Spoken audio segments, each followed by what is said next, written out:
1 Timóteo, capítulo 3, do versículo 1 ao versículo 7, nós veremos quem pode ser consagrado como pastor, bispo, presbítero ou ancião. 1 Timóteo, capítulo 3, versículo 1. Esta é uma palavra fiel. Se alguém deseja o episcopado, excelente obra deseja. Paulo fala que essa palavra é fiel, que se alguém deseja se tornar líder ou inspetor, pois esse é o significado de episcopado. Excelente obra essa pessoa deseja, porém todos devem lembrar que quanto mais é dado, mais será cobrado. Existe uma responsabilidade maior para aqueles que assumem a função de liderança dentro de um ministério, pois devem ser exemplo para todos, e por isso o apóstolo Paulo vai nos mostrar uma lista de qualificações que tem que ter na vida daqueles que querem ser levantados ou ordenados na obra de Deus, como pastor, presbítero, bispo, ancião, posições de liderança. A pessoa pode desejar ter um cargo de liderança, pois excelente obra ele deseja. Porém, se não tiver essas qualificações, não deve ser ordenado ou levantado como liderança para estar na frente do povo, pois mais tarde produzirá escândalo e envergonhará o Evangelho de Cristo. Versículo 2. Convém, pois, que o bispo seja irrepreensível, marido de uma só mulher, vigilante, sóbrio, honesto, hospitaleiro e apto para ensinar. Vejamos aqui, Paulo vai nos mostrar a lista de qualificações para bispos, pastores, presbíteros, anciões, todos aqueles que querem ocupar uma posição de liderança na igreja. E a primeira qualificação é que eles devem ser irrepreensíveis. Irrepreensível é aquela pessoa que é acima de repreensão, que tem uma reputação irrepreensível, um caráter impecável. Ninguém pode culpar essa pessoa de nada. Ele não pode ter defeito no seu caráter. Ele deve também ser marido de uma só mulher. Ele tem que ser um exemplo de moralidade. Se for casado, ter uma só mulher, a não ser que sua esposa morreu e ele se casou novamente. Deve ser vigilante. Não pode ser uma pessoa que fala o que pensa, age sem pensar. Ele tem que pensar o que fala, tem que ter controle de si. Deve ser sóbrio, tem que ter prudência, tem que ser sensato, disciplinado, temperante. Ele tem que ter domínio próprio, deve ser honesto. Ele não pode ser soberbo nem vaidoso, mas deve ser humilde. Deve manifestar a beleza de Cristo e não chamar atenção para si. Deve ser hospitaleiro. Ele não pode ser antissocial, bicho do mato. Tem que gostar de gente, amar estar com pessoas. Deve estar apto para ensinar. Ele deve ter habilidade para ensinar. Deve ter compromisso com a palavra de Deus. Ele deve ensinar pela palavra e pelo exemplo de vida. Versículo 3. Não dado ao vinho, não espancador, não cobiçoso de torpe ganância, mas moderado, não contencioso, não avarento. Vejamos aqui a continuidade das qualificações. Não dado ao vinho, não deve ter vícios com bebida, não espancador, não pode ser violento, agredir pessoas com palavras e atitudes.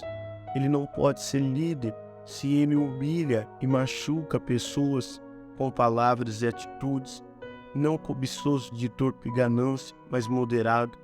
Ele não pode ser líder se ele ama o dinheiro, se ele for movido pelo dinheiro, porque se ele for colocado como líder, o que vai falar mais alto no seu ministério é o dinheiro.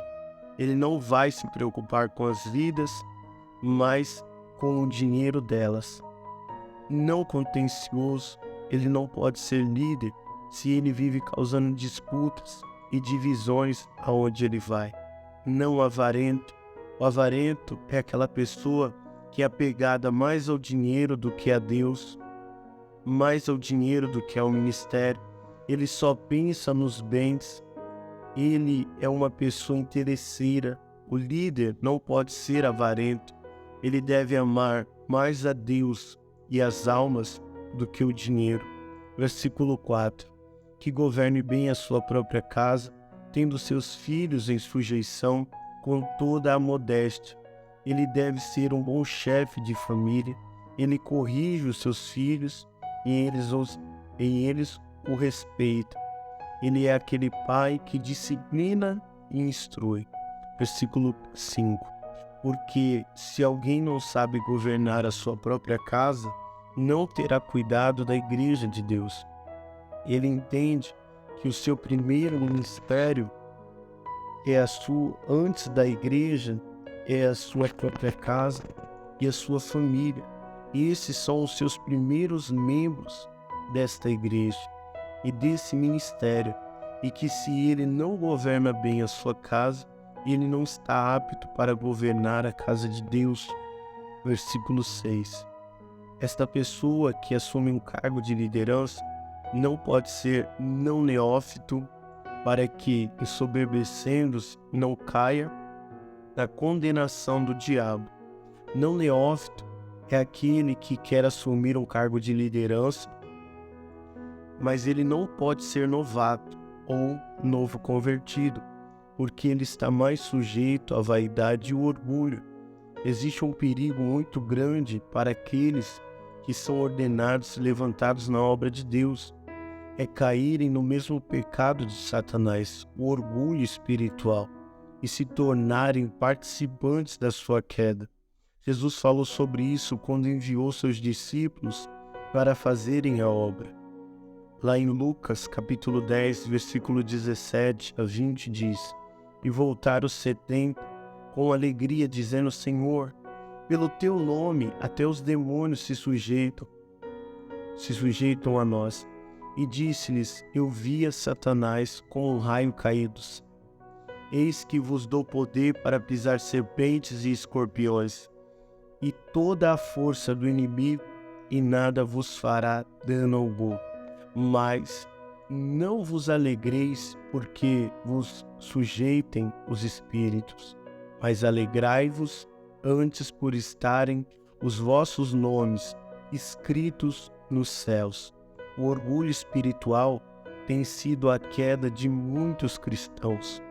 Versículo 7. Convém também que tenha bom testemunho dos que estão de fora, para que não caia em afronta e no laço do diabo. Bom testemunho.